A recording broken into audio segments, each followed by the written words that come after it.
Selamat pagi, salam sejahtera untuk kita semua karena pada saat ini kita masih bisa hidup. Sungguh suatu karunia yang sangat besar dari Tuhan yang diberikan kepada kita. Untuk itu, mari kita sama-sama untuk selalu senantiasa bersyukur atas segala hormat yang mulia ini. Terima kasih kepada Pak Erwin selaku dosen bahasa Indonesia yang memberikan kesempatan pada saya untuk membahas cara berbicara yang benar.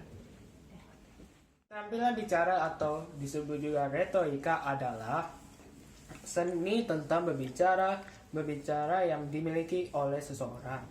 Seni bicara ini dimiliki seseorang secara alami dengan menggunakan latihan khusus.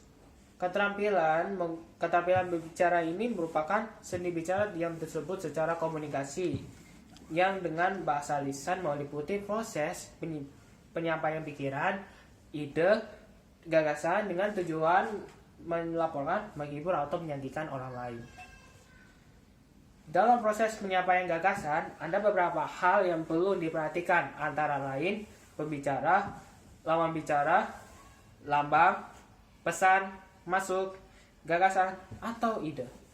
Bentuk-bentuk dari pembicaraan itu ada dua, yaitu monologika dan dialogika. Monologika adalah ilmu tentang seni berbicara dengan secara monolog, di mana hanya ada seorang yang bicara bentuk monologika. Yang paling penting adalah proses penyampaian gagasan atau ide kepada orang lain di depan umum. Contohnya berpidato. Dialogika adalah ilmu tentang seni berbicara secara dialog, di mana dua orang atau lebih berbicara atau mengambil bagian dalam satu proses pembentukan bentuk. Dialogika yang paling penting adalah diskusi, tanya jawab, perundingan, percakapan, dan debat. Prinsip umum dalam berbicara yang benar. Dalam kegiatan berbicara tentu terdapat hal yang mendasari di dalamnya.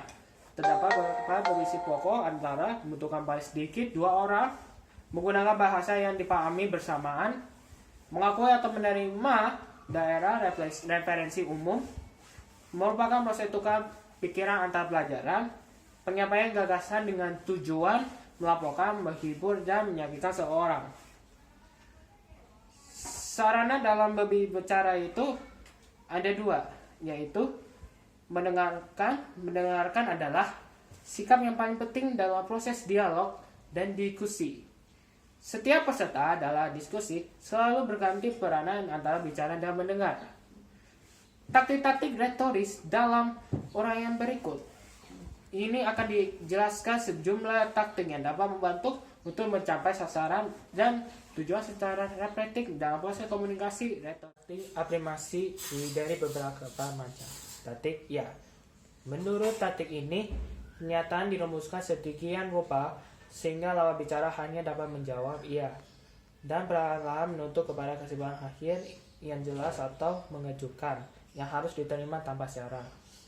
Taktik mengulang. Pembicara berusaha untuk menyampaikan pikiran dan idenya secara terus-menerus. Gaya ini dapat menyebabkan lawan bicara menaruh perhatian pada ide yang dihancurkan dan berusaha mengolah ide itu. Taktik sugestis. Taktik ini bermaksud mempermudah lawan bicara untuk menyetujui pikiran, ajuran, dan hasil pertimbangan kita. Taktik ofensif terdiri dari taktik antisipasi. Sementara lawan bicara menyampaikan pendapat, kita sudah mengantisipasi kelemahannya. Sesudah itu kita langsung menjatuhkan pendapatnya dengan mengemukakan argumentasi kontra. Taktik mengkagetkan. Lawan bicara datang dengan satu pernyataan negatif. Kita mengejutkan dia dengan satu jawaban balik dari sudut pandangan yang tak diduganya. Taktik pertanyaan balik. Taktik ini melemparkan kepada lawan bicara satu pertanyaan balik dan menyebabkan dia menerima kekeliruan sendiri. Taktik provokasi. Taktik ini memaksa lawan bicara untuk berbicara terus terang.